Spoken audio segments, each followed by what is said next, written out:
अगर आपकी किसी भी सब्जेक्ट में कंपार्टमेंट आई है तो आपके मन में इस टाइम पे मल्टीपल क्वेश्चंस होंगे। सबसे पहला कि हमारा एडमिट कार्ड कब रिलीज होगा, क्या अगर हमारा एडमिट कार्ड डिले होता है रिलीज होने में तो हमारा एग्जाम भी एक्सटेंड होगा, या फिर हम हमारा एडमिट कार्ड कहाँ से कलेक्ट करने वाले हैं। तो ये सारे क्वेश्चन का आंसर तुम्हें इस वीडियो के थ्रू मिलने वाला है, तो इसे स्किप मत करना। अब अगर हम बात करें ऑफिशियल वेबसाइट की सीबीएसई की, तो यहाँ पर कुछ भी नहीं आया है। लास्ट जो इन्होंने सर्कुलर इशू किया था वो आपके एग्जाम फॉर्म को एक्सटेंड करने के लिए किया था, और उससे पहले जब फॉर्म आया था उसके रिगार्डिंग क्या था।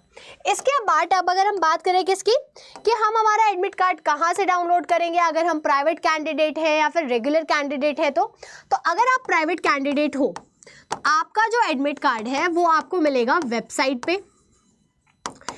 एक चीज आप सबने आई होप इंश्योर कर ली होगी कि आपका फॉर्म सही से फिल हुआ था। इसके अपार्ट अगर आप रेगुलर कैंडिडेट हो तो आपका जो एडमिट कार्ड है वो आपको कहाँ पर मिलेगा, थ्रू स्कूल, यानी आपको आपका एडमिट कार्ड स्कूल प्रोवाइड करेगा, जिसके लिए आपको एक दिन स्कूल जाना पड़ेगा। अब अगर हम बात करें कि एडमिट कार्ड कहाँ से कलेक्ट करना है, ये तो समझ में आ गया, बट मैम ये बताओ क्या हमारे एग्जाम की डेट एक्सटेंड हो सकती है अगर एडमिट कार्ड डिले होता है रिलीज होने में? ऐसा बिल्कुल भी नहीं है। यानी कि आपका जो एग्जाम है वो कब होगा, 28 जुलाई को। इसमें अब और कोई डिले नहीं होगा, क्योंकि अगर इसे अब डिले किया गया तो आपके एडमिशन प्रोसेस में बहुत ज़्यादा प्रॉब्लम फेस करने को आपको मिलेगी, और इसका जो रिजल्ट है जो 28 को होने वाला है वो आउट हो सकता है मिड अगस्त में। तो डिले तो यहाँ पर आप एक्सपेक्ट नहीं कर सकते। इसके अपार्ट जो हमारा मेन इशू था वो था हमारा एडमिट कार्ड कब हमें देखने को मिलेगा या कब रिलीज किया जाएगा। तो आप एक्सपेक्ट कर सकते हो अराउंड 20 या फिर 21 जुलाई को आपको आपका एडमिट कार्ड मिल जाएगा, क्योंकि बहुत सारे ऐसे भी स्टूडेंट होंगे जिनके स्कूल्स कहीं दूर होंगे जहां पे उन्हें जाके वापस से एडमिट कार्ड लेना पड़ेगा, मतलब हॉस्टल्स वगैरह में रहते हो ना आप सब, बहुत सारे स्टूडेंट्स। तो ये क्या है, ये आपकी एक्सपेक्टेड डेट है किसकी, एडमिट कार्ड की रिलीज होने की। अब देखो एडमिट कार्ड आए चाहे 27 को आए, चाहे 25 को आए, चाहे 22 को आए, उससे हमें फर्क ही नहीं पड़ना चाहिए, क्योंकि सिर्फ और सिर्फ अगर एडमिट कार्ड मिलने से और एग्जाम में अपेयर होने से आप पास हो जाते तो आप पिछली बारी आपको ये प्रॉब्लम फेस करने को ना मिलती। यानी कि आपका फोकस इन सारी चीज़ों की जगह कहाँ होना चाहिए, अपनी प्रिपरेशन पे। और अब तो अगर तुम्हारा ध्यान प्रिपरेशन पे नहीं है तो फिर थोड़ा टेंशन लेने की बात है। रीज़न, आपके एग्जाम में अब सिर्फ और सिर्फ 15 डेज बचे हैं।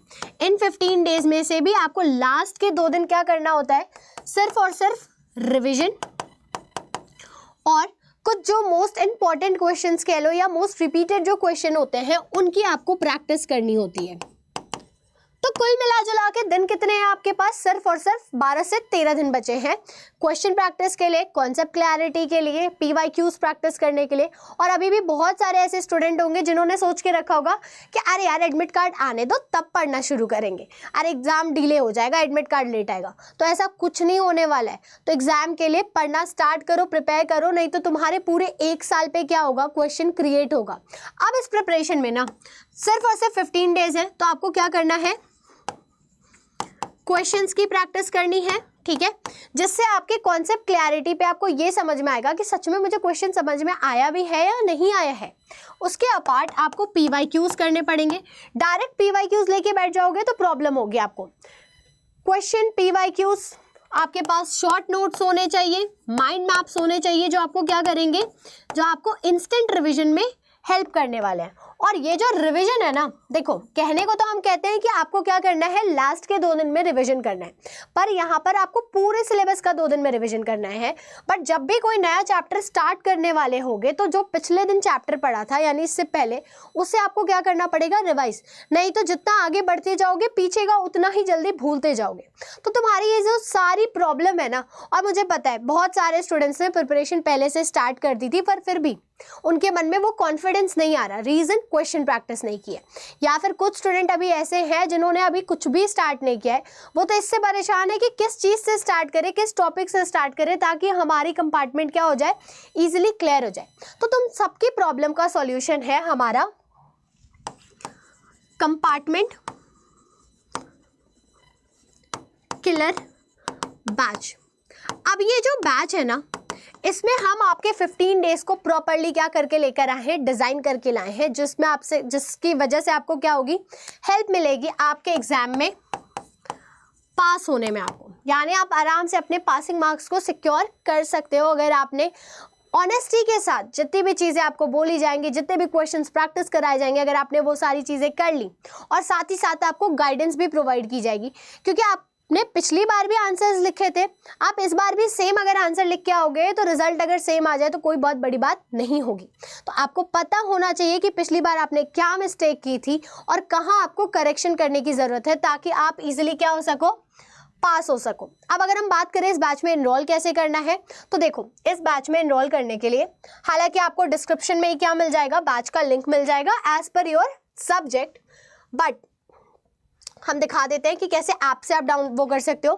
पीजी पे गए, मान लो मेरी कंपार्टमेंट आई है क्लास 12 कॉमर्स में, मेरी कंपार्टमेंट आई है अकाउंटेंसी में, ठीक है, आपको प्राइस दिख रहा है 901। अब देखो हम बाय नाउ पे जाएंगे, हम कोड यूज करेंगे BST 999, जिससे क्या हो गया, जिससे आई गेस यहाँ पर ना कुछ टेक्निकल ग्लिच हुआ है, एक बार और ट्राई कर लेते हैं।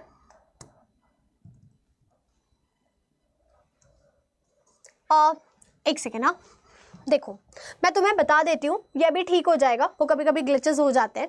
तो आपको ये बैच पड़ेगा सिर्फ और सिर्फ 499 का।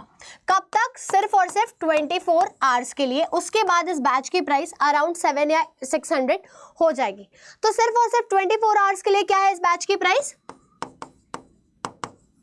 4999। और आपने देखा ही होगा कि बिना कोड के प्राइस कितना ज्यादा हाई शो कर रहा था। तो आपको क्या करना है, एक्स्ट्रा डिस्काउंट के लिए कोड यूज करना है BST 99। अब तुम सोच रहे होगे कि सिर्फ और सिर्फ बिजनेस स्टडीज में ये कोड यूज किया जा सकता है, तो ऐसा नहीं है।